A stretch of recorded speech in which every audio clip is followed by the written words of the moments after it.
আলাইকুম বন্ধুরা, positive world YouTube channel থেকে প্রতিদিনের মতো আজকে আমরা মেনু নিয়ে আসছি খুবই স্পেশাল, যদিও একটা দামি খাবার।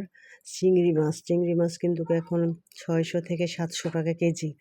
তারপরে কিন্তু মন চায় খাওয়ার জন্য, কারণ রুহু আত্মা যা মন চায় তাই খাবেন।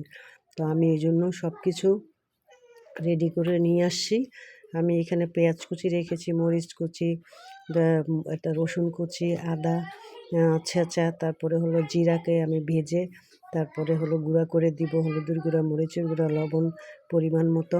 সাথে আমরা মিষ্টি কুমড়া দিয়ে রান্না করব। মিষ্টি কুমড়াটা কিন্তু আপনার খুবই আয়রন, ভিটামিন, ক্যালসিয়াম, পুষ্টি ভরপুর। তো আপনারা এরকম ডেকোরেটিভ করে খাবারটা রান্না করলে কিন্তু আপনার সময়টাও খুব কম লাগবে এবং রাঁধতেও কিন্তু তৃপ্তি পাবেন। ভিডিওটা ভালো লাগলে প্লিজ শেয়ার করে দিবেন অন্য বন্ধুদেরকে দেখার জন্য। ভালো থাকেন, সুস্থ থাকেন, নিরাপদে থাকেন, হেলদি খাবারের সাথে থাকেন। আল্লাহ হাফেজ।